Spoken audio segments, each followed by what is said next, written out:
Hey guys, welcome back to another Weird Wednesday. I'm Ashers, and this is Pat O. Pat. Oh, how's it going? It's going pretty good.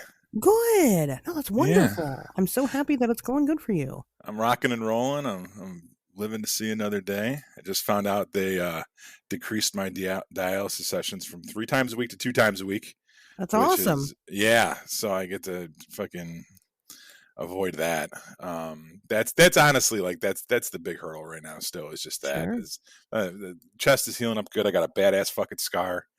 Um, you know, everything else is going pretty good, but just got to kick that, and then I'll be 5 by 5.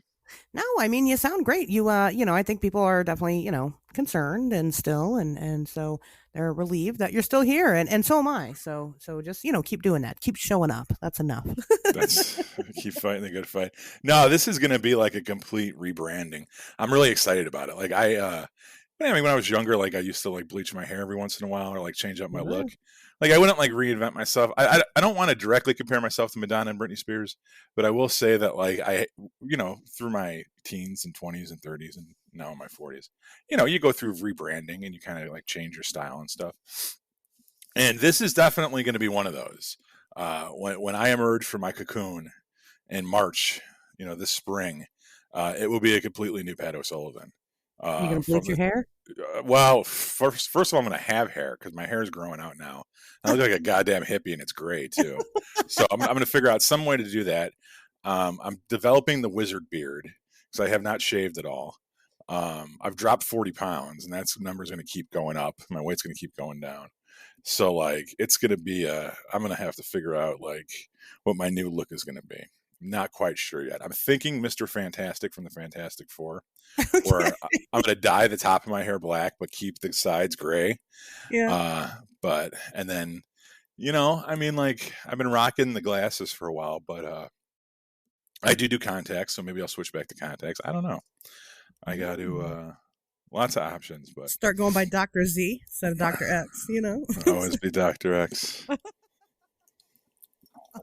Well, that's super exciting. Well, look at you. You should just start dressing up like Madonna. It's fine. Just be Madonna. I like Not Cowboy Madonna. That's my that's favorite one from the music album. yeah. Yeah. Well, anyway, how was your New Year's? I know you probably didn't do much. I don't know what you did. Maybe you did do much. I Uh, don't know. well, I've been cleared to start taking edibles again. Did we talk about that last week? No? Yeah, I can get high now, thankfully. Cool. So I've been very, very, very sparse with that. I mean, we're talking probably less than 10 milligrams a week, but I can dip my toe back into that pool, which is good because it definitely decreases my reliance on painkillers, which we all know is the real boogeyman in this country. It's Sure. not THC, it's the fucking opioids. But yeah, so New Year's Eve, I just kind of got a little stoned and watched this movie Vendetta, which has been on the top of a lot of people's like year-end lists for best movie. And it's about a bunch of lesbian nuns that may or may not be performing miracles.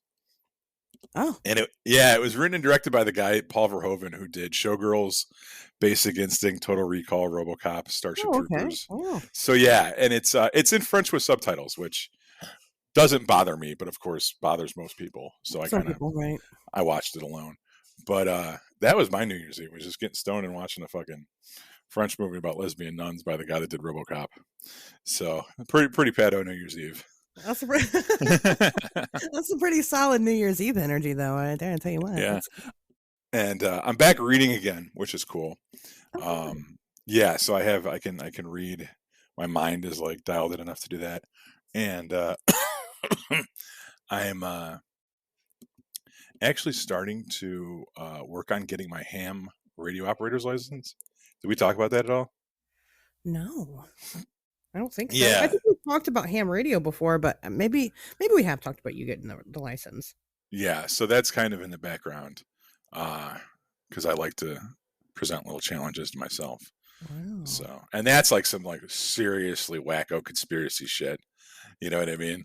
Like when you start talking about ham radio, oh geez, that's uh that's the fucking real deal. That's when you start like building militias and shit.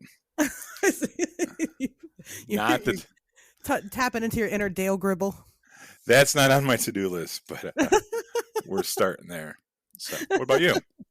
I had a pretty good New Year actually. I just, I went to, my friend's annual New Year's Eve party, and it was great. I walked in, and I went out to have some garage beers because there's a house where the kids are at, but then there's the garage where the fun is at, and I go out there, and there's a table with paddles all lined up on it. Oh Our, boy. our friend Mikey, who's a hypnotist, our friend Mikey, who is for real a hypnotist, he makes them.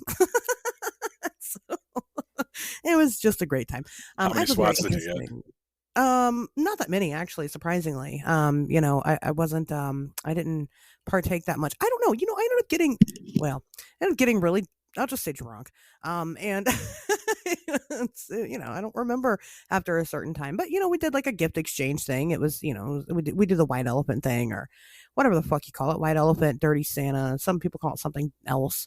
We did the gift exchange, and we hung out, and we drank alcohol, and brought in the new year. So it was great.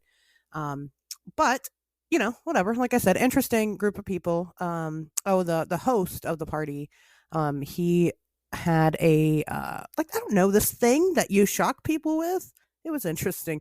Anyway, A violet wand?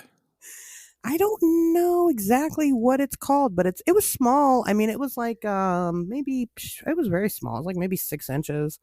And it had like two prongs on it, and like you turn up like the intensity or turn it down or whatever and shock people. So Okay.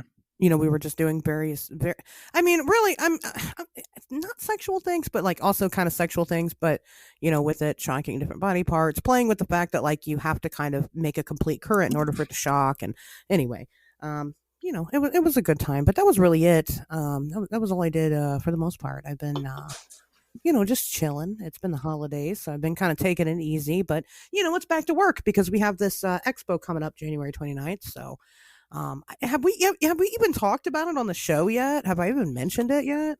I think so, yeah. But why don't you go and Yeah. do that again?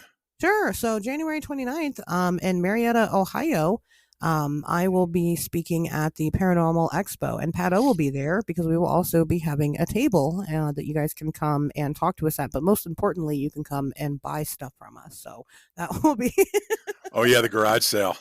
yeah, yeah. Pato's having a garage sale, and it'll be cool. Pato's gonna have some really cool stuff. We're gonna have some merch, nothing major. Working on maybe making a event specific T-shirt. So, Hmm. that might be there. So, we'll see what happens. This will be my first official speaking event, and out in public, and so that's kind of a big deal, I guess. I mean, if You're you gonna do like hearing awesome. me talk, just wait until you see me talk. That's even better. So, I know. You're gonna do awesome. thank you. No, it'll be great. It's happening at like this hotel that's haunted as fuck, and we're gonna stay at least the night before, maybe even the second night, and do an investigation. You're supposed to like rent their investigators to do but I'm not fucking doing that. You can't have a paranormal expo with all these paranormal people and expect me to fucking pay you to tell me what I already know. Like, that's not gonna happen. So, but if you guys want to collab on it, I will go in. But yeah, I will be there probably doing the fun ghost hunting thing. But there's that. I don't think I have anything else to plug quite Is there like yet. we should definitely post the website for that and everything, and Yeah, start driving traffic because we are in January now, yeah, you're right. and It's January. Yeah, it's 4 weeks from now. So yeah, that's you're true. gonna That's hear a us good talk point. about this every single fucking week. Every fucking week for the next Right. couple of Wednesdays until it happens, and then probably at least the first Wednesday after it happens. Right, So, because we'll give the um, post game report. exactly. So it'll We'll be check the game tape. it'll be great. I don't know if we plan anything or not yet to do something specific for the show, but at minimum, like I said, we're both going to be there. With a booth. Come say hi, come get your picture taken, buy a fanny pack for your sauerkraut, whatever.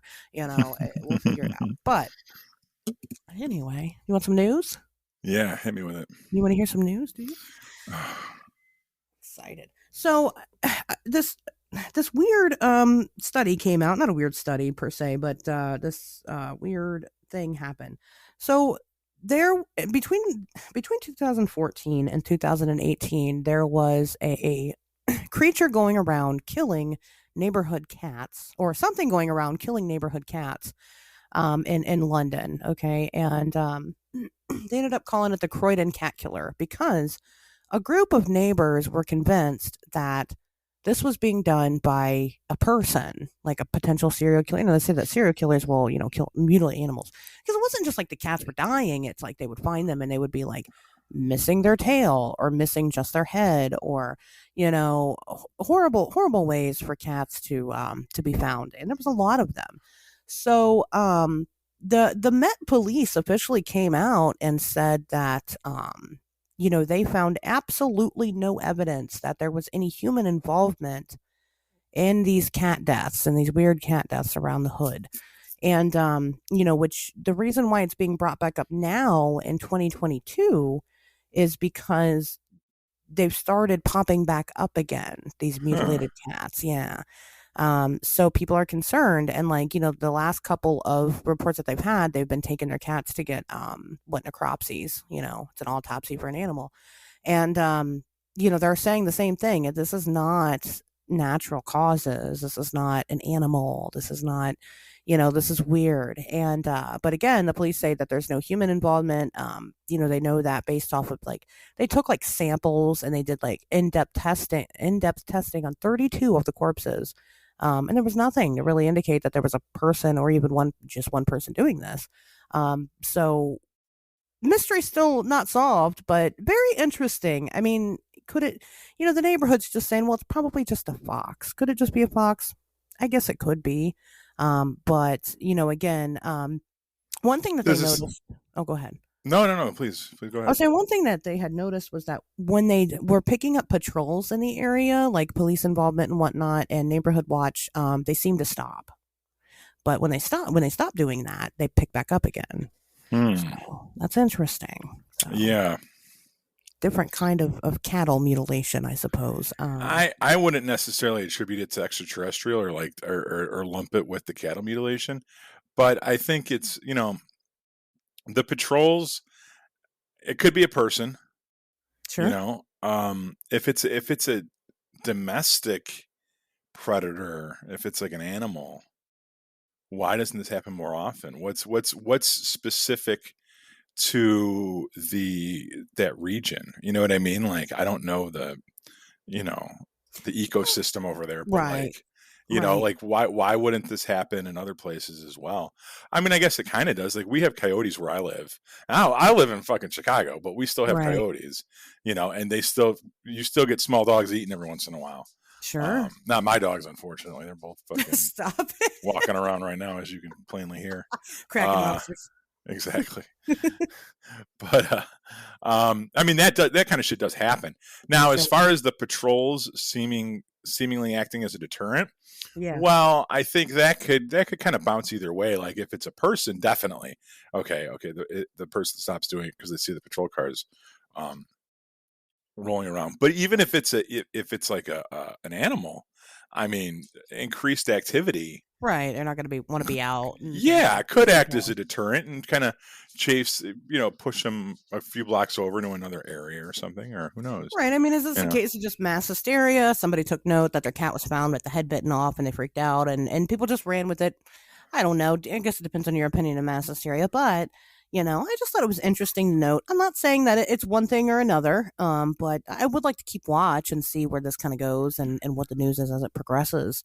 If it does pick back up and what people are saying in real time. So, there is a whole, and we got to remember, this planet and this ecosystem and this circle of life, it kind of operates way outside of our sphere of control. Oh, yeah. And yeah, we like to act like we got the whole planet domesticated and we've tamed the wilderness that's everything that exists outside our little hut, but we have not. And there's shit still happens and animals still bite each other's fucking heads off and all kinds of shit, Right. Yep, I understand. Definitely.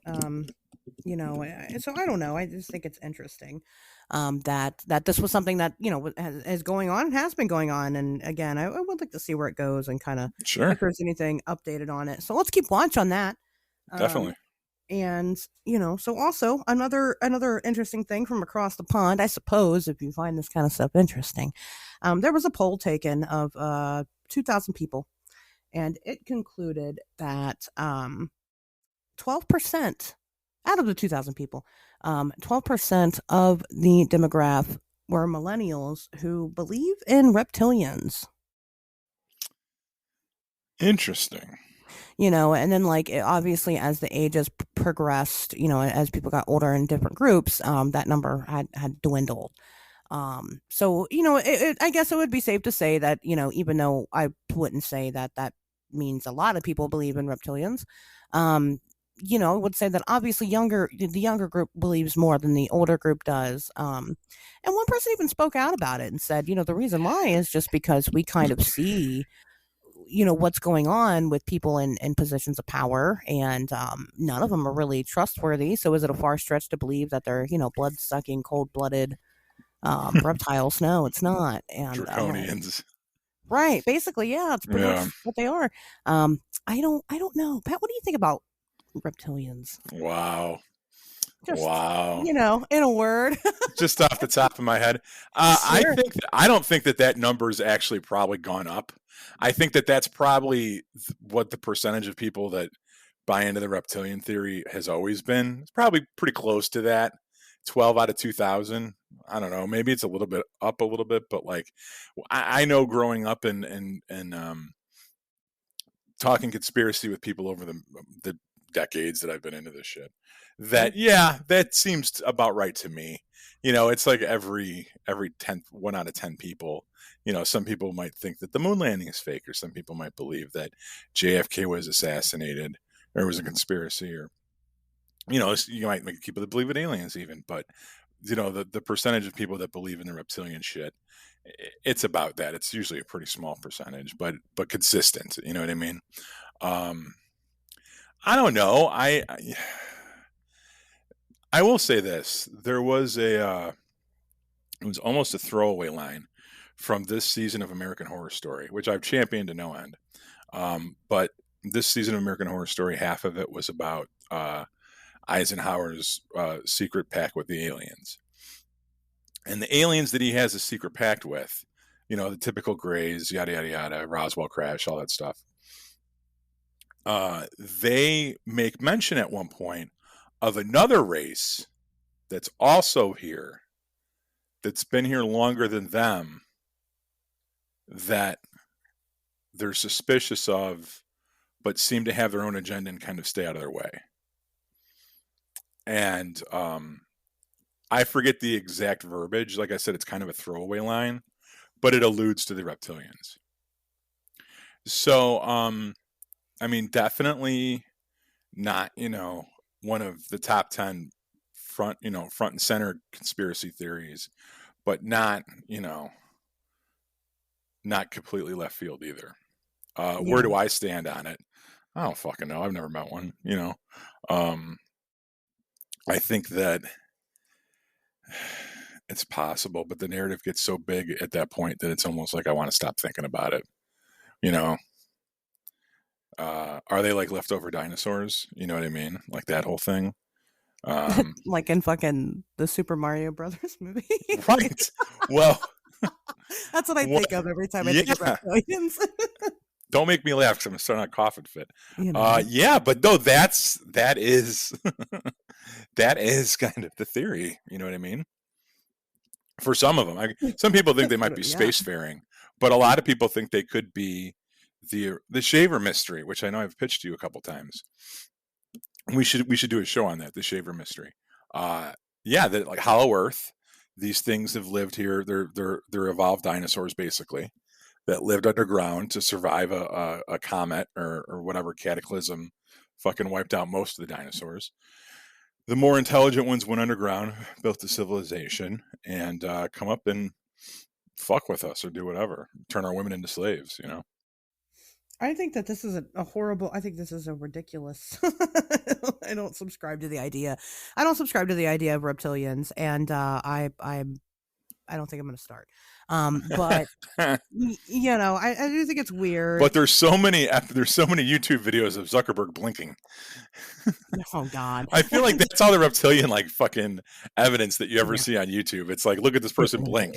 They blink twice. They have two sets of eyes. It's like, Whatever, dude. I don't know. You did that in After Effects. Or it's like, You oh my know? God, look, they're transforming right in front of our eyes. And it's like, have you never fucking, just whatever. You never fucking had a potato phone before? Like, you've never fucking watched bad quality video? Like, Yeah, I haven't. I don't want to shit on it too much because I have not really done a deep dive that's on it. fair. You're right. And you know what? To be honest with you, I think I did one time and I got so far into it and I was like, you know what? Fuck this, and turned around and went the other way. But in all fairness, I haven't done that that was many, many, many years ago. So I don't know, But then again, back when I did do a deep dive on it, I was doing a lot of drugs. So you think I would have been more open to it? I don't And know. even then, it seems that's a good litmus test. If you're high and it seems like bullshit, then it's probably It's probably bullshit. Yeah. Right, exactly. Speaking of things that are probably bullshit, one more thing I wanted to share. And we kind of talked about it recently. I guess it's not so new, but it's kind of new because nobody talks about it. We did the episode where we revisited the Dogman stuff, right? And so I've mentioned, and everybody knows, I've been kind of really deep diving into this Dogman stuff, and I've really been heavily researching the Land Between the Lakes situation, and you know, so okay. So the story goes, I'll repeat it again if you have not heard of the Land Between the Lakes massacre, is that there's a place called the Land Between the Lakes that's between Kentucky and Tennessee, or like right on that border, whatever. Anyway, supposedly a family in the 1980s was murdered there by what people think is Dogman. Okay, here's the thing. That account came from this woman named Jan Thompson. Okay, she wrote it in a book. And that was the first time anybody had ever heard of it. And I believe maybe this book came out in the 1990s. You know what? I'm having a really hard time finding the actual book that it was in and where exactly. But I have found the actual write up where she first mentioned it. And I read it, and I never read it before. I just kind of heard everybody else talk about it. But I'm like, okay, well, what are the details? What did Jan say? Here's what Jan said. She said about 20 years ago, or she said 22 years ago in the early 1980s. Okay, so this builds a time frame, right? We got to figure out when she wrote that book. I'll figure that out. But at minimum, the early 1980s can't be before 1985, right? If the book came out in the late 90s, then yeah, it's definitely not early. I mean, that's her math is wrong or something. Anyway, so that gives us a time frame. The early 1980s, two police officers came into her gas station where she was working as a clerk there, and they were very disheveled and very upset, and one couldn't stop puking everywhere. And after about 30 minutes of weird, awkward silence, they talked to Jan and they opened up to her and said, listen, nobody can know about this. Nobody can know about this, but this is what happened. We're going to tell you, lowly gas station clerk, what happened. And so they weave this tale that they got a call. They showed up to this campsite in the Land Between the Lakes. When they got there were pieces of body parts strung all over the place, just disembowelment, bloodiness, I mean, it was terrible. But they showed up, and she describes the scene. Now let me tell you something. What did I describe in the beginning of this? The Land Between the Lakes, a massacre happened. A family was killed by a Dogman there. That's all you need to know about it. Jan Thompson takes fucking forever to get to the point of the story, right? That tells me Jan is a storyteller, first and foremost, number one. Okay, she's not here for just the facts. She's not here for the nitty gritty. I mean, she's busy describing what the fucking foliage looked like out there from the perspective of the police officers. I mean, it's very much like a story. Okay, so then she goes on to describe all this and that. Anyway, they discovered this little girl. That was the most horrific part. They discovered a little girl's body, which is probably 4 or 5, hanging up in a tree. They discovered pieces, hair, where some of the victims had handfuls of this weird gray hair. And anyway, so they tell Jan about it. They'd mentioned that when they got there was EMS, there was the coroner was there's all these fucking people. So half the fucking town is at this location where nobody's allowed to know about it. Nobody's allowed to talk about it. But half the fucking town is there to investigate it. Cool. And they're telling this random gas station clerk. Awesome. So they leave or whatever, and they go to the gas station, and they're just very upset with what they had seen. All right. Pause. For one, and I'm not going to pick it apart too much, but I'm going to pick it apart a little bit. Police officers are trained for this kind of stuff. They see horrific fucking shit every single day of their lives. And people don't realize how much horrific shit that they see. Let me tell you, police officers are no stranger to dead children. As fucked up as that sounds, and as much as I know that you guys like to live in your hidey hole little lives, it happens every fucking day. It's horrible, but it does. So they're not, I mean, yes, they're not going to walk in and be like, oh, this is terrific. It's a party here. It's fine. Of course, they're going to be affected by it. But to be as affected as this person was saying they were, I don't know.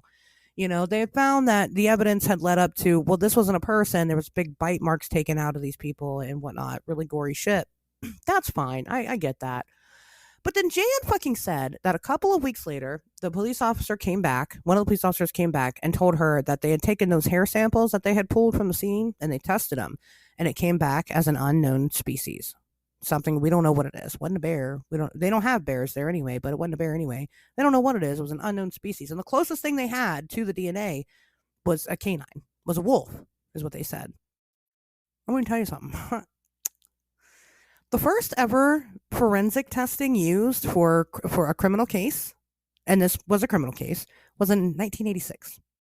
Okay, and that man wasn't convicted until 1988. And at that point, that is when it became kind of normal for us to then use forensic testing. We did not have the technology back then to take this. There was no reason for us to have taken it and DNA tested it. It doesn't even make any sense. So my heart is broken because I never believed in the story to begin with. I'll tell you that in the beginning. I didn't believe in it. But the romantic side of it, part of me wanted to believe that this was a real thing, and that just fucking blew it out of the water. So I'm going to tell you guys right now, the Land Between the Lakes massacre did not happen. It didn't. It did not happen. It never fucking happened. Half the fucking town was there. No witnesses have ever come forward, except for one fucking guy who doesn't even tell the story the way that it was originally even told in the first place. Nobody's ever come forward and said, I know about this. I knew the family. Nothing. Nobody ever said, I worked on the case. That's never happened. There's been no articles about a family going missing or a family being killed by an animal or an animal attack or anything like that. The details don't make any sense. This did not happen. It didn't happen. And I know that that's going to make a lot of people very mad. But the fact of the matter is that a big part of this job is skepticism. And you have to be able to come to a conclusion that something truly is anomalous at the end of the day before you can deem it as being anomalous. And this shit just didn't happen. So, and I'm sad about it. Don't get me wrong. I don't want this to be the case. I don't want it to not be true. I want it to be real. I've tried very hard to make this very real. But I'll continue to pick it apart. I'll continue to find out when she wrote that book, what 22 years ago means exactly. I'll continue to fucking scour newspaper articles and just literally any documentation that I can find at all to find that this went forward. I will continue to entertain the idea of any possible witnesses going forward. I will always keep the story alive, but in my personal professional opinion, this did not happen. So there's that. So I just thought I'd mention that. So, we talked last week about the moon landing thing, and you seemed very surprised to find out that I don't think that we ever went to the moon. Right. And, so I figured we'd talk about that again. Now, again, I've done this episode on the show already, sort of. So we talked about not just like the moon landing, but we talked about the moon landing and, how I think that we didn't get there. But then we also talked about just the weird shit that kind of surrounded the Apollo missions, and stuff like that. We kind of just talked about the moon in general and what we knew about it and whatnot. Right. Well, because there's a lot of fringe theories about it, about the moon in general. Right. And I mean, what I kind of learned from the research that I did for this week's topic is that I completely understand why there's conspiracy theories about the moon landing. I think that it's it's kind of like up there with the JFK assassination, coincidentally enough. Right. So like if I were to be found out, if I were to get definitive proof that Oswald acted alone, I'd be like, okay. But the fact that there's theories that are more elaborate than that, I think makes sense as well. And when it comes to the moon landing being faked, think of a conspiracy like a fire, right? What does a fire need to exist? It needs an igniter, it needs fuel, it needs oxygen. There's certain things that a fire needs to grow, to breathe. Sure. And conspiracies are kind of the same way, right? You need a motive, right? there has to be a party with a motive to keep something a secret or lie or whatever, right? Hmm. Did the U.S. have a motive to fake the moon landing? You bet your ass they did. Okay, they had the best motive in the world, the fucking Cold War. Okay, did they have the resources to fake the moon landing? Of course they did. All you had to do was make a movie, right? The only anybody that saw the moon landing watched it on TV, and anything that was you watch on TV can be made like everything else that you watch on TV. Okay, the only part of the equation that's a little bit debatable is whether or not you could keep something this big a secret, because that's another valuable component of a conspiracy, right? Can it, for the most part, be kept under wraps? Now, obviously, if we're talking about it, then it's not kept completely under wraps, right? If Sure. people are even whispering about it, then secrecy is kind of a vague term. But you don't want definitive proof being leaked out left and right, okay? And I would say that that's the only part of the moon landing being faked conspiracy that's a little bit debatable, is whether or not, I understand you can compartmentalize who knew what, who worked on what. I think Capricorn 1 which is a movie we can talk about a little bit later, makes an excellent argument about how exactly the nuts and bolts they would go about actually keeping the conspiracy quiet. But that's the only part of this where I'm like, there's a lot of motherfuckers in mission control.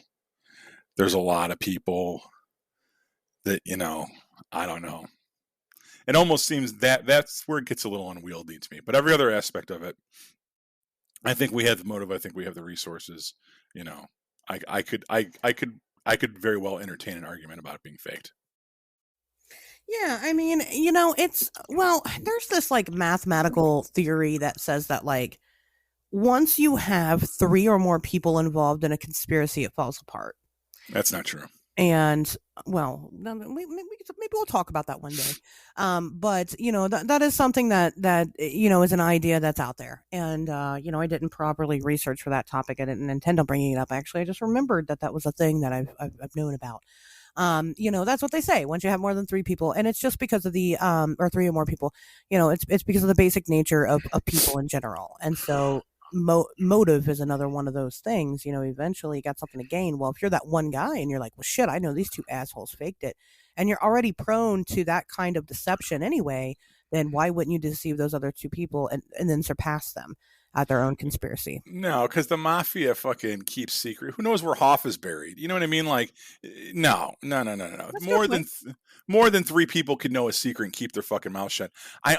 When you talk about, I don't think that's a peer reviewed mathematical fucking equation. I understand the point that it's trying to make, and basically is that which is the point that I was trying to make, is that secrecy becomes harder to keep the more people that are involved, and any number greater than three, and the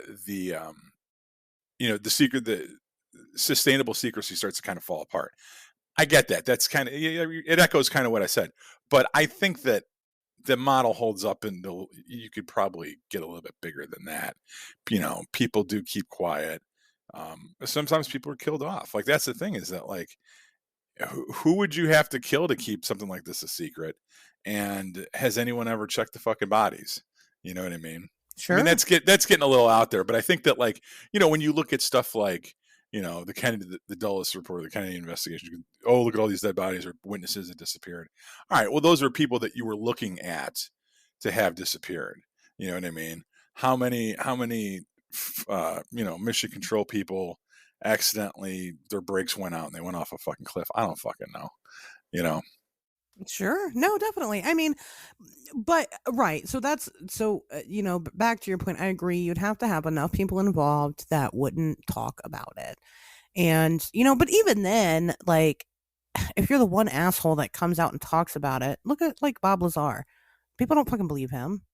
You know what I mean? Like, he's one guy. And so even if you can run the risk of even having one guy or a couple guys coming out and going, listen, there's this fucking fucked up shit going on here that they're hiding from you. And people are just like, whatever, my guy. People don't believe you. And so, and I think that big bodies, not just government bodies, but big bodies of authority rely on that. You know, they have to form some type of unity in order to make it happen. So faking a moon landing would be a big, big, big thing. So a couple of people don't think that we ever landed on the moon. Um, I'm going to ask Pat, before you researched this episode, what did you think about the moon landing? Did I you have an thought, opinion? yeah, I mean, I just kind of was like, yeah, it happened. Um, my introduction to the theories about it come from two places, and actually, it's kind of one place, basically Hollywood. Number one, the theories about Kubrick, Stanley Kubrick, Yeah, he and was a that, director. Yeah. yeah, who was hopefully we all know fucking who Stanley Kubrick is. But yeah, he was a director who was given carte blanche to basically shoot and edit anything he wanted. He always got final cut, which was very unheard of for a director. Always had a lot of creative freedom and control. And the theory was that he helped NASA film the moon landing, and in return, he was basically given carte blanche as a filmmaker for the rest of his career to do whatever he wanted. And that there was all of these kind of coded messages in The Shining, for some reason, uh, referring to the moon landing and how it was faked. And I think we've talked about this probably on the Tony Wash episode and a couple other ones about people that are goofy about the fucking Shining and that think that there's all Yeah. kinds of crazy codes in there and stuff. So I was familiar with that, right? And I never paid that much mind because I'm not a really big Kubrick fan. I like a handful of his movies, but nothing really that much. Um, and then the other one was the movie Capricorn One, which is kind of one of those '70s uh, science fiction movies. Elliot Gould is in it, James Brolin, O.J. Simpson, Sam Waterston from Law and Order, and it's about a group of astronauts that are they're about to go to Mars, and right before the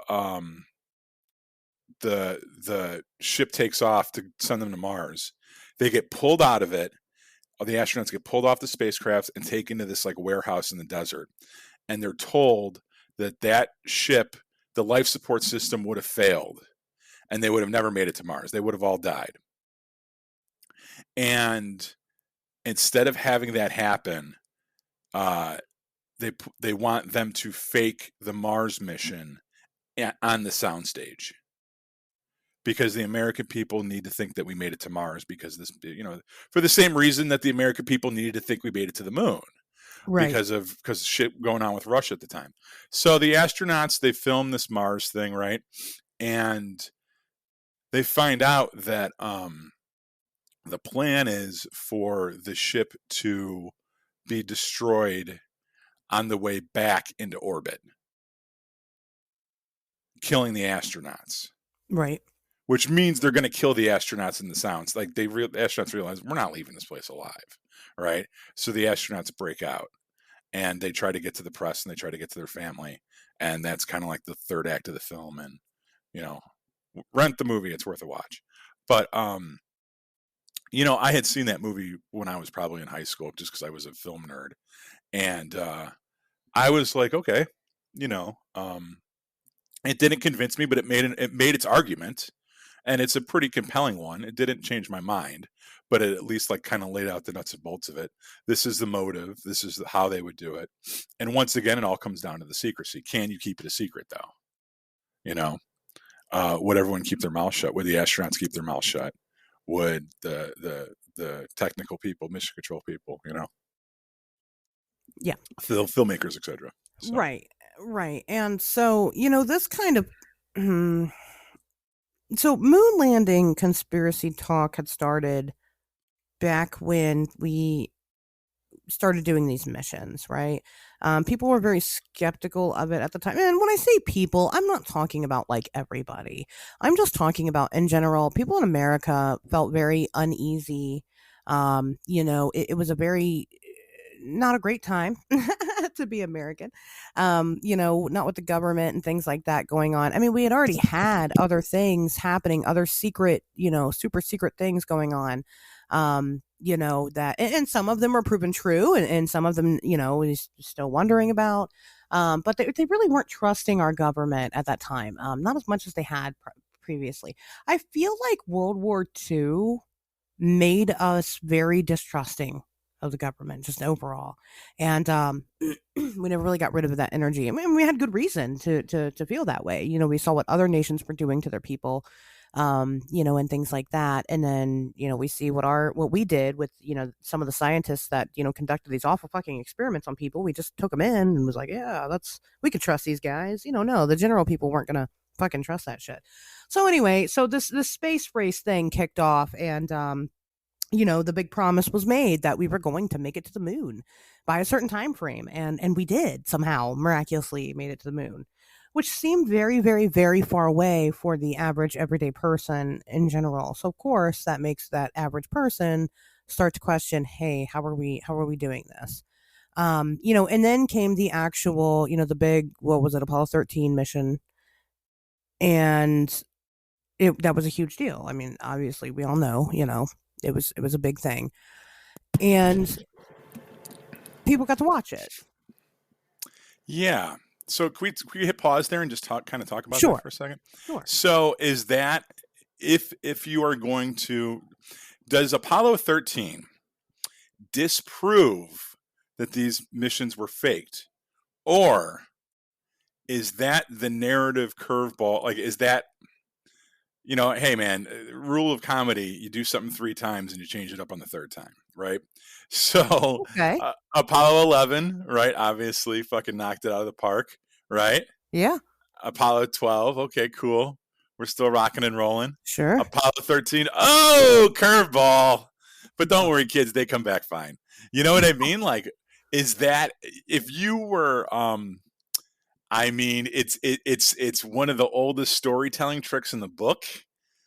But if you really want to be, I don't want to say paranoid, but maybe paranoid is the right word. If you're going to be suspicious, I guess, you could definitely look at Apollo 13 as the narrative change up that you needed at that point to reinforce the odds, Oh yeah. right? To maintain that sense of danger, right? To do something, to change it up for one of the sequels, but still give them the Hollywood ending. Everyone still comes home safe and kisses their wife and kids. Or does the chaotic nature of it kind of prove that this was all real, and that, yeah, this was dangerous, crazy shit that we were putting on the air? Because, one of the things that kind of has me leaning towards this being bullshit is that from a PR standpoint, there's so many fucking things that could go wrong, and that did go wrong. I mean, let's remember, Apollo 11 is the first one that made it. We had shit blowing up on the launch pad from day one. There's you know what I mean? There were a Oh lot yeah. of, the space program had a lot of fucking casualties. So it's not that, like, oh, everything went perfect the whole time. It didn't. But this big of a gamble, you're going to broadcast on live TV. They don't even do that with the fucking Bachelor. Like, Yeah. there's a bigger delay on the fucking weather, on parades. You know what I mean? And they were doing a live stream of people shooting into fucking space. Oh yeah. Oh Well, yeah. who knows what could go floating by the fucking camera? People's heads explode because of depressurization. I mean, Jesus Christ. Yeah, that is such a PR gamble. I can't imagine anyone signing off on that. That is so fucking risky. Yeah. And especially when you consider the fact that we're in the middle of a Cold War, when it's all about perception, it's all about optics. You would never make that kind of gamble. Nobody would. Are you fucking kidding me? And we're supposed to believe that we did. Well, Apollo 13, being the bumble that it was, but it was, with still having a happy ending, kind of answers to that. Like, well, it did go wrong on TV, and we dealt with it like a country, and we pulled through. Thank God you still had the Hollywood ending. Sure. Yeah. Well, that's. I mean, I just don't. I don't. I don't pick apart the actual Apollo missions just because I like I'll get into it here in a little bit. I'm sorry. Let's go back to the timeline. Sorry, I'm fucking things up. No. You're fine. I'm not. Um, I just don't. I'm just gonna say it. I don't think we fucking went to the moon, and I only have one reason to believe that we didn't, and that's the fucking Van Allen belts would not fucking let us go to anywhere off the fucking planet. And you're not going to tell me otherwise. You're not going to fucking try to confuse me. You're not going to try to sit me down and go, well, no, it's this. It's because of the radiation and the shielding of the particles and all this and that and the other. Okay, I'll wait. I'm sorry. I'm gonna get Now into it. explain it. Pretend that I didn't research this part of it for this week's show because I have It no idea makes what the me fuck so you're talking mad. about. The Van Allen belts. Okay, well, and it's a Van Allen belt is a well, it's kind of like an invisible, it's kind of like a force field, right? That sits around a planet, where these particles kind of gather up around a planet, due to various things, solar winds, whatever. It doesn't matter why it's there. What it does basically is it shields your atmosphere on your planet, Earth, or wherever you're talking about, from getting hit with all these things constantly from space. Let me tell you something. Space is a fucking big place where shit is just flying around all the time. This is why we're not really too concerned with stuff coming and landing on our planet, is because the Van Allen belt acts as a way to kind of protect that from happening. Okay. And it's filled with all kinds of big, nasty things that not a lot of things can survive even passing through. It's not like things bounce off of this thing. It's that they'll pass through and it doesn't really survive, the impacts coming to Earth. It's not that we can't get hit with things.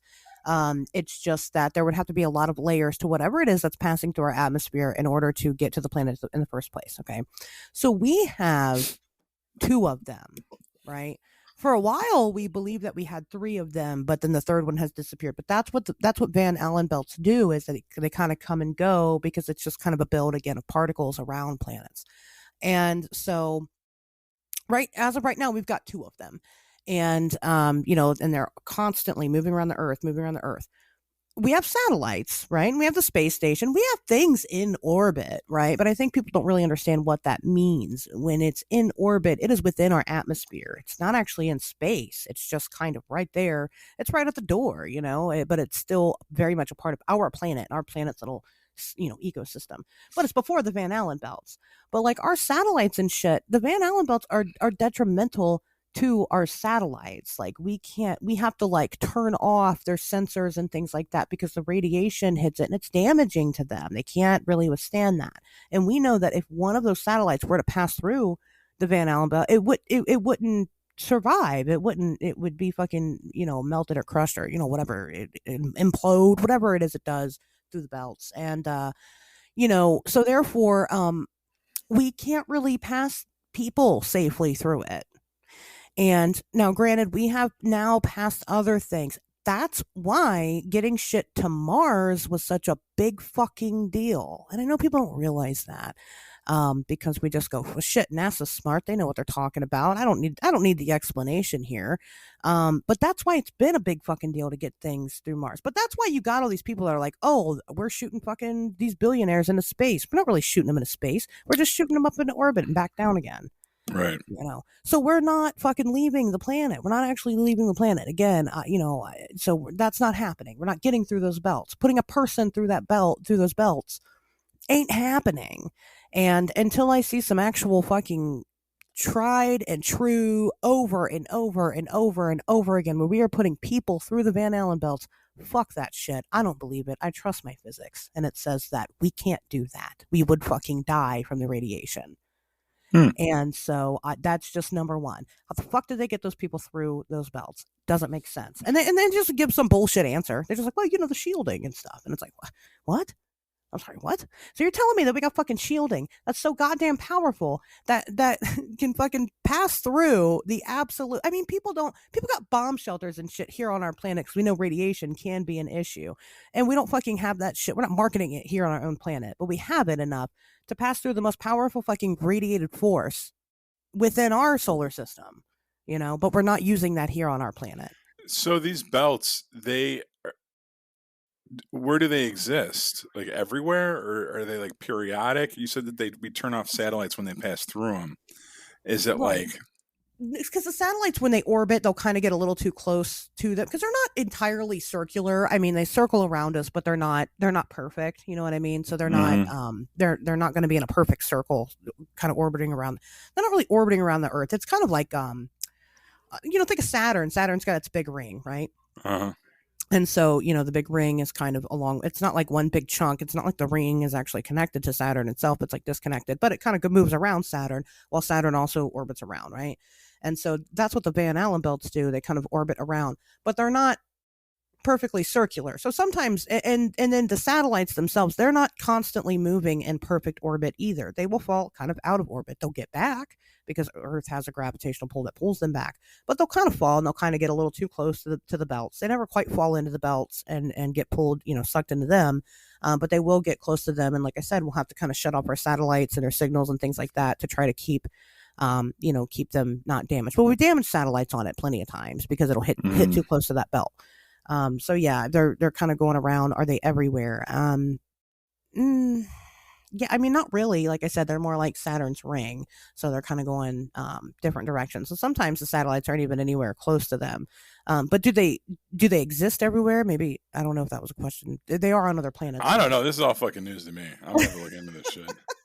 I can't believe Yeah. Neil deGrasse Tyson hasn't put out a white paper about this or something that I can read. Right? Well, I mean, anyway, Neil deGrasse Tyson, I got my opinions about that guy too, but it's fine. For the most part, he's cool. He's a great guy to understand physics and how it works. I don't know if he's talked about the Van Allen belts, but anyway, it is a thing. This is a real thing. Google it. It is a thing that you can look into. That happens. Like I said, it's like a force field. It's why we're not being pummeled all the fucking time with all this debris from space. Like there is debris out there, and we're just not being hit with it constantly. But again, so if you look at the anecdotal evidence surrounding that, we went to the moon and then we never fucking went back again. And, we did it. We're like, oh, well, fuck with shit. We did it. It's cool. Either because people might have started, if we never did go, maybe we didn't go back because people didn't start asking questions, and stuff like that. But anyway, let's go back to what we were talking about. That's my thing. Okay. That's my thing. That's why I believe we've never been there, because I don't believe we have cracked the code to be able to leave the planet. Mhm. That's it. And it's really quite simple. It is something people don't really talk a lot about. And when you read about it, when you sit down and you read about the Van Allen belts, yeah, it talks about how they're basically these fucking masses of destruction surrounding our planet. But the space shuttles got through them just fine, no big deal, it's fine. And the people in it they're totally fine. And they were concerned about passing people through this. Well, that's why I think it's interesting. You mentioned that movie and how they, when they were coming back or whatever, that they were supposed to die, or whatever it was when they left, they were going to die, because that's exactly what the fuck would happen. You wouldn't survive it. You just wouldn't. And that's just what I think about it. But anyway, let's get back to the motive. So we had this big space race going on here. We had pretty good reason to fake this. I mean, it what we knew at the time, and when the claim was made that we were going to be going on the moon in this weird time frame, everybody knew that wasn't a possibility. We didn't have the technology. It wasn't just us working to get on the moon. It was these other countries. Russia was really hitting heavy on trying to make this happen as well. They And had already one-upped us with Sputnik and getting the satellites up there. They had already exactly. launched a human being into orbit. Right. And in the height of the Cold War, that really freaked out a lot of Americans. It did. So Kennedy Yes. gets on in 1961 and says, "Don't worry, we're going to one up yeah, they're doing this and they're doing that, and they kind of have the lead for now, but we will put a man on the moon in the next 10 years." Yeah. Yeah. And that was kind of a way to bolster and reassure the American public that we will have dominance. We are the dominant country. We are the superpower. And I mean, I guess it worked. It gave us something to focus on. Well, during a time of such uncertainty with our people, and again, I kind of talked about it seems like after World War II, our trust for our government just fell apart, right? We were just not on speaking terms with them. And so, they needed this. And so when Kennedy made that claim, they couldn't really go back and go, "Oh, well, sorry, we didn't do that." You know what I mean? Like, he made a big promise to people, and he absolutely had to keep that promise. Right. Like, it was detrimental to what was happening during the time when we had the initial space race going on. And but again, what Russia was doing was amazing. The reason, I mean, it wasn't just intimidating because, it was Russia at the time of, everything that was going on, but it's because the science was fucking brilliant. It was huge advances in science and technology that we had never seen before, as far as space exploration goes, right? And so that was already amazing. And our scientists are over here going, how the fuck are they doing that? We had no idea. And so we just didn't really have a lot of trust that that was going to happen, but it did. And so so it happens. We end up going there allegedly, and we have the Apollo 11 stuff, and everybody sees it, and then everybody is able to then, again, they sat there and watched it on their televisions. Yes, I agree, that was very risky to do that. And everybody started kind of picking apart this footage, and people started seeing weird things in the footage that didn't really make much sense to them. So kind of the rumor started building from there. And I think that the reason why it grew in such intensity, because the moon landing conspiracy is, again, it's a really big one, and it's a really fucking plausible one. But when they showed Apollo 11 on the moon, and they showed them walking on the moon, every person on the entire planet watched it. Like, everybody watched this happen. And so therefore you had a lot of eyes on the screen. So you had a lot of people sit there and think and look at the backgrounds and shit and go, some things don't really make any sense. People talk about, we were talking about, I think we were talking about the Sea Rock, right? We were talking about the prop of the Sea Rock left in view of the camera. It's basically just a rock on the moon that people claim that you can look at it and you see there's a sea there. There's a sea on the rock, as if it's like a prop for a set. Like, oh, the Sea Rock goes in the sea section or whatever. And, some people claim they saw that. A lot of people claim continuity errors, like the backgrounds are the same, but they're allegedly in different areas. Well, if Kubrick directed it, I could pretty much guarantee that that's fucking what happened, because anyone that's seen The Shining know the guy doesn't know where to fucking put a chair from one take to the next. So I don't know. I never like jerked off to that. Let me put it like that. Like, there's so much stuff. Like, I agree with that, yes. And I watched a couple documentaries because I had a couple rough nights this past week where I wasn't sleeping too good.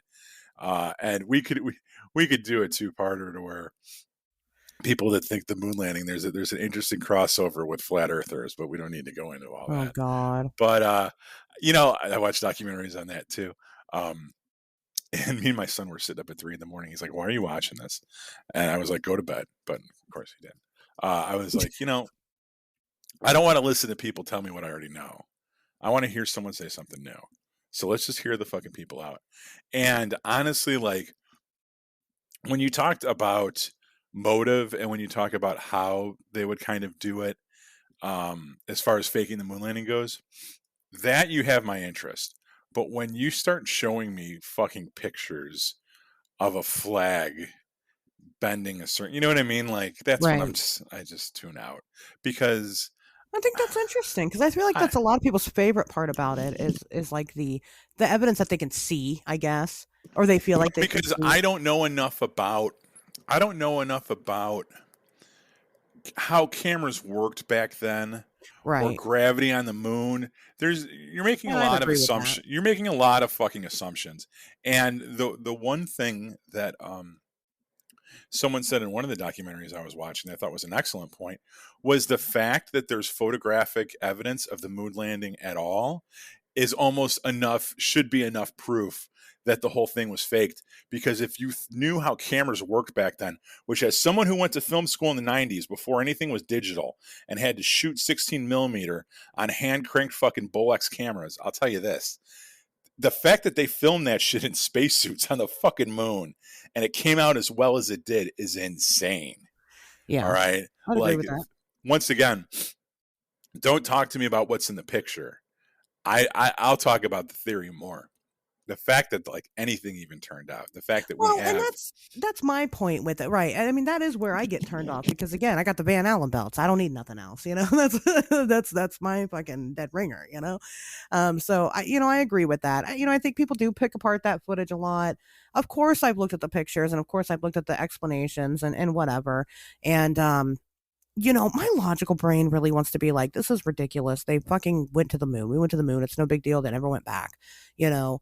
But then at the same time, Van Allen belts. I mean, God, that's it drives me nuts. Um, other things about it, other things that I want to mention, not about well, yeah, I'll mention about the footage. The original moon landing footage is fucking gone. It's gone. They destroyed yeah, it. yeah, What? I mean, the one of the most important pieces of historical footage in the entire fucking world, and you guys are just like, I don't know, we don't know what happened to it. We erased over it with something else. yeah. People do stupid shit. I don't think that's. I mean, Someone really dropped the fucking ball somewhere. I mean, obviously, like it's not like we don't have any. We can't go back and rewatch it. We can. It's just that the original actual right, footage is gone. But right. you would think that we'd preserve something like that, and then we didn't. And that's just kind of weird. It's just another anecdotal weird thing that adds to it. And it's like, what? What? Why? Why is it gone? That's not conspiracy. That's just the fucking truth. It's gone. NASA will tell you it's gone. So that's interesting. Yeah, but as But someone that's worked in the public sector, it's also 100% believable. You well, know what I mean? Like, fair point. People do. I made lunch with a guy that probably did it. Like, we're the type of guy. Like, Was it that one crackhead you work with that you told the story about on the show one time? when I was a server, no. Yeah, no, it wasn't him. Probably it might have been, but no, like Buzz Aldrin one time punched a guy in the face because he was, berating him, and he was out in public, and he, was pushing a Bible towards him, saying you never went to the moon and things like that. Yeah, And he fucking just punched a guy right in the fucking face. yeah. Go on Netflix. It's a TV show called Conspiracy, and they have a moon landing episode, and it shows all that. I forget what the guy's name is, but he's a British dude, and The guy that got yeah, punched. yeah, because he went to all the astronauts with Bibles, and none of them would swear on the Bible. Oh, Interestingly enough, yeah. He brought a Bible, and he like Borated these guys where they'd be at events and he'd show up with a camera crew and say, "Hey, I just want you to swear on the Bible that you went to the moon," and none of them would do it. And the footage that I saw, now maybe sure, they did later, and that footage, of course, never makes the light of day because that's not the right, sexy stuff. right. But yeah, Interesting. That's an interesting point. Well, Buzz Aldrin punched that fucking guy, and right. good for him. Good for him. That is another thing with these astronauts. I think that they believe they went to the moon. I think that I think that they got no reason to believe that they didn't. And I think that they genuinely believe, because I think that was part of it. I think that within this conspiracy, you talk about all the people that had to have been involved in order to make this work. And I think part of it was that you had to make most of the people involved believe that it was actually happening. And that's part of the art. If they didn't go, if they really did not land on the moon, then I think that that's the only way it could have worked, is to make as many people as possible think that they did, and So you including think they those were like people. brainwashed?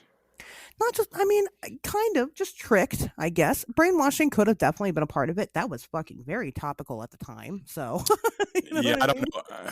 I think that if it is fake, I think that they sold their souls so long ago that what are they going to do? Are they going to recant on their deathbed? I'm sure some of them might have even tried. And the story ends in that room. Buzz Aldrin cannot at this point get on national TV and Right. say we never went to the moon, because number one, it'll collapse everything. You know what I mean? And I think that if those guys were military, they had chosen to serve their country before they had chosen once to go to the moon or try to go to the moon. And I think if their country came to them and said, "Hey, look, the science isn't fucking there, all right, but in the battle for the hearts and minds of the people, we need this victory. So we need you to go along with this story." And that's it. And I think that if they, they agreed to it, or maybe at that point they were so far in that they couldn't agree to it, they didn't have a choice, and they've chosen to live with that for the rest of their lives. You know, I mean, I think that would be a form of brainwashing, though, don't you? I mean, yeah, but soft brainwashing, as far as them sure. thinking they actually were on the moon when they were in a fucking soundstage somewhere. I don't even know if we have the technology to really convince someone like that. You know what I mean? Like, we're Neil You're Armstrong fucking walked out of the lander and thought he was really in. He's on a soundstage in fucking Pasadena, but he really thinks he's on the moon. Like, what about the fucking gravity? I don't know. Like, I think that if they had to be in on it, but they're not going to give it up. They haven't at this point. They're not going to. They'll take that shit to their fucking graves. You know. no, it'll never. And even what if they did? What if they came out and said, you know what, we never went to the fucking moon. We never did. The whole, just not just like these select few people, but like the whole country was like, hey, we're America, and we never went to the moon. UFOs are real. We never went to the moon. Right. What would it matter? I mean, what if they did? What? Like you talked about before, the Patterson Gimlin film. If it did come out that film was fake, what would that mean anyway? Would it really make that much of a difference Right. if we knew definitively if it was fake, or or if it was real or whatever? Would it really make that much of a difference? I think that's a good point. I don't know. I mean, I just think it's another thing to think about. With these people, because I like Buzz Aldrin and I think that he is a great guy. And he's come out and he said some really. This is probably one of my more woo woo beliefs. I'm not big into the woo woo stuff, and this is definitely more. This is my guilty pleasure in the conspiracy world, and but there's things about it to me that don't make a whole hell of a lot of sense. And the fact that we had never gone back, and we're planning on going back again, I think in 2023, or actually I think it's been pushed off to 2024. I've read about it lately, but we're going to go back to the moon to harvest things to travel further out into space. It is interesting that no other country has gone. Nobody else. Like granted, we were able to do it in the '60s. If all this is to be believed, we did this in the '60s. 50 years later, China can't do it. Nobody can Right. do it. Japan can't do it. Mm. Like, there's other countries out there that aren't that far fucking behind us. I mean, Jesus Christ. Why haven't, or do they? It's very strange. I think that I would like someone to explain that to me. Why we did it 50 years ago. It was such a monumental fucking thing, and nobody has done it since. No. That Nobody seems has. odd to me. Yeah. And that seems like there's some kind of variable or factor there Well, that's some people not think being. it's because the moon is occupied. Well, that's something I kind of wanted to touch on a little bit, the hollow Sure. moon theory, because there's a movie coming out called Moonfall, which is it's written and directed by the guy that did The Day After Tomorrow and Independence Day, all those disaster movies and Oh. stuff, and 2012, Roland Emmerich, and basically the the movie is about the moon being a spaceship that clicks back on and then crashes into Earth. And these Patrick Wilson and Halle Berry and the dude from Game of Thrones, the Sam. Did you watch Yeah. Game of Thrones? No. Okay, well, whatever. Uh, they got to go up there and stop it. But the hollow moon theory is, well, that to me isn't as interesting as the theory about pre-lunar civilizations, and that sorry, um, that's something that goes back to like Greek philosophy, and when you talk about you know like ancient writings from like 18,000 years ago, where a lot of Greek philosophers, Aristotle and the like, talk about a time when the moon did not exist in the sky, and that the moon just kind of showed up at some point. And there's some woo theories about that. I'm sorry, you got to take over for a second. Okay.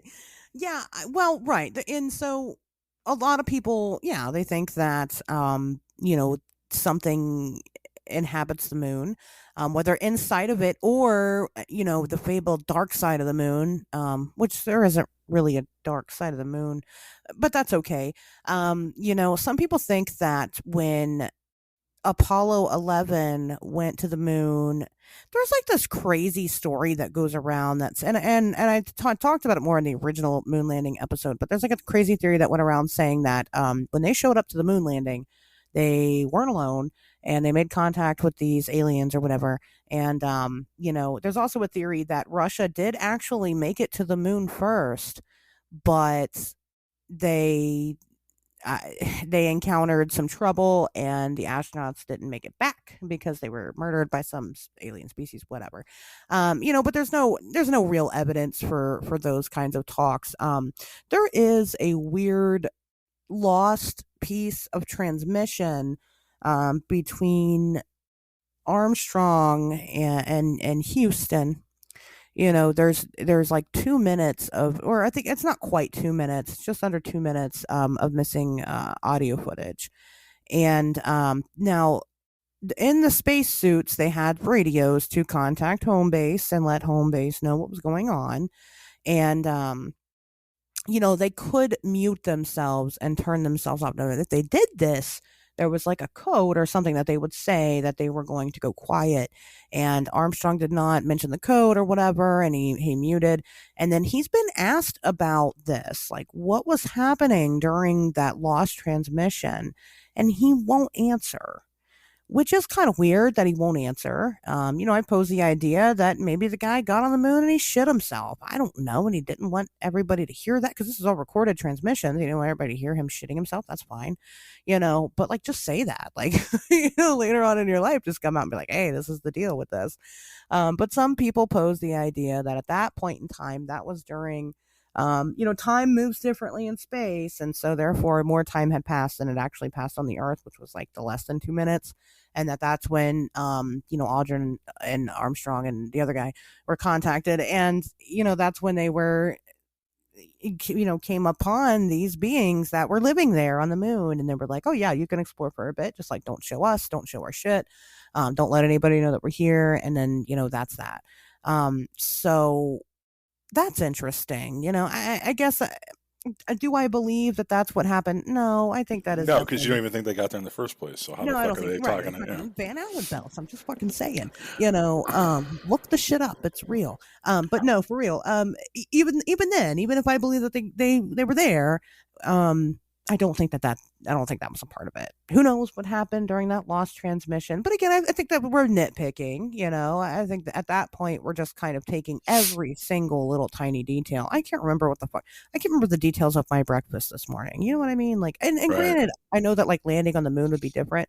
Have you ever done something you're really super excited to do, and then it just kind of you go and you do it, and it kind of overtakes you in this whirlwind of excitement, and you're like, shit, I don't even know what happened. Because I do all the time, and I imagine landing on the moon is a lot like that.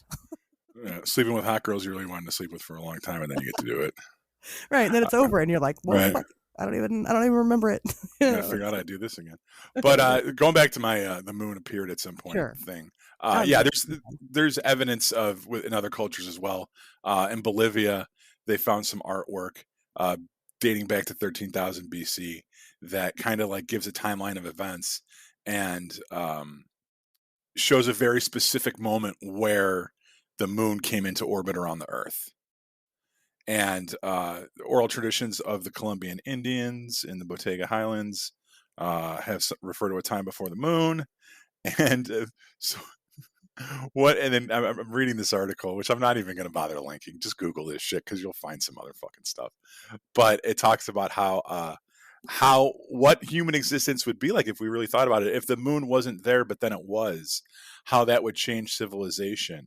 And it brings up women's menstrual cycles and Oh, how they're tied to the moon and how no other animal on the planet has menstrual cycles like the fucking like women do that are like based on lunar tied cycles. to the moon, yeah. Yeah, I don't know, but it's interesting. It's a good toilet read, I guess. You know, Um, space is really weird. Jupiter has 79 moons.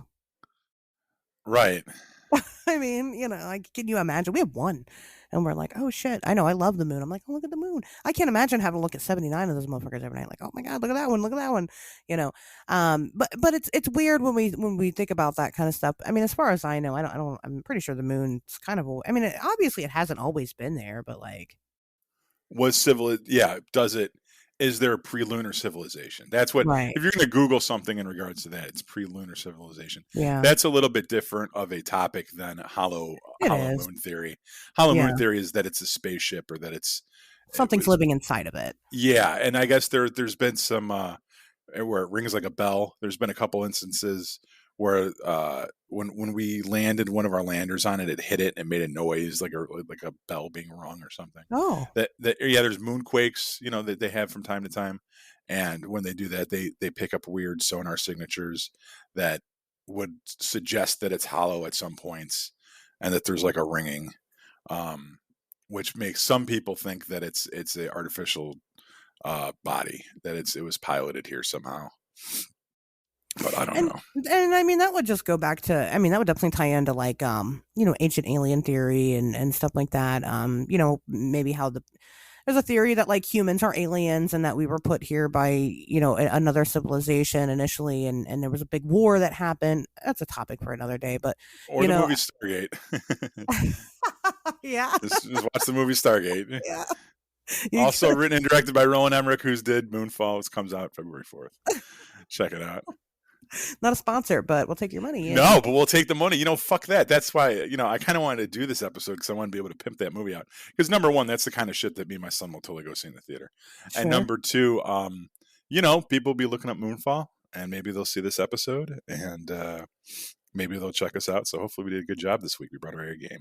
I'll add You it know? into the hashtags. If you're here, it's because I added this in the hashtags. Um, Hashtag Patrick Wilson. I'll tag everybody. Right. Yeah, I mean, it's always a fun topic to talk about the moon. I mean, I do get a little heated over it, but just because, again, I would like some explanation. And I can fucking Google it all day long. I can. I don't want that kind of explanation. I want to fucking see it happen. I want to see fucking human being. I want to pass through the Van Allen belts, and then maybe I'll believe that we fucking left and went there. But Okay. until that happens. I'm gonna be fucking iffy. I'm gonna fucking look at you sideways, government, because I don't believe you. And I don't have any Yeah. reason to. I don't know. I'm excited. I'm excited about the upcoming moon missions. I want to see what happens. Because of course that's gonna change my perspective a little bit. It's been a very long time. If we did go to the moon, it's been a very long time since we've been back. And I think it's fucking high time that we do.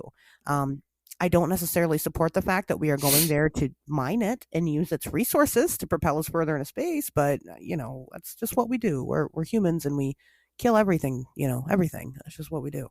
But I'm curious to see how this plays out. Of course, once they pushed the date back, I was like, because Right. of course they did, so my little Well, it's crazy conspiracy to think brain, we really haven't gone back since the no, 70s. I mean, we you know, haven't. And that's a long time. it's And a very it's long time. just as people in general, like you mentioned, why haven't the other planets done it? I mean, what? We're so prideful. We can't be like, hey, second, you know what I mean? Like, they would.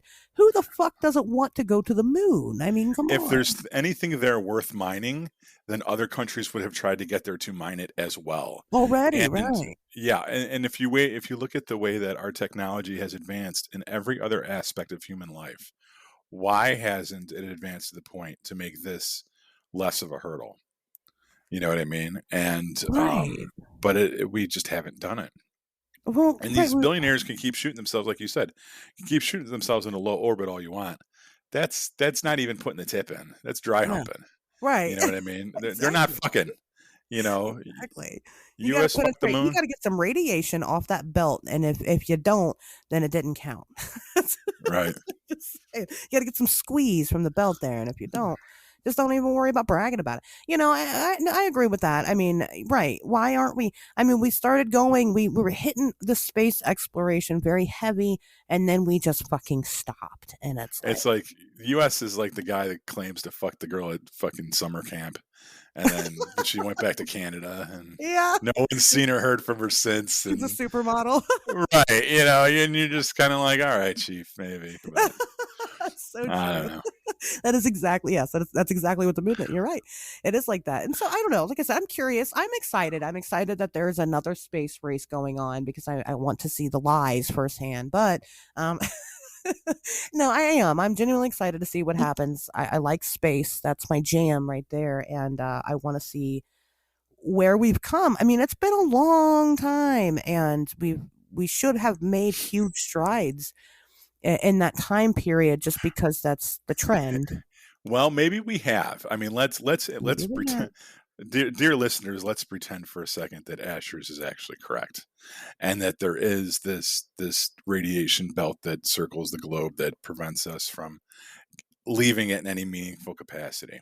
So we have had, you know, 50 years to try to work on this problem and to try to work on flight and interplanetary flight.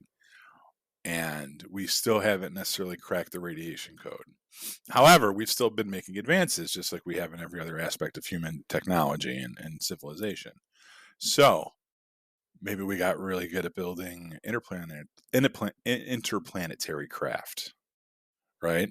Maybe Okay. this is the secret space program that we talk about, maybe the UAPs that we talk about. You know, you have these other countries. Why isn't Japan working on spacecraft? Why isn't Japan working on going to the moon?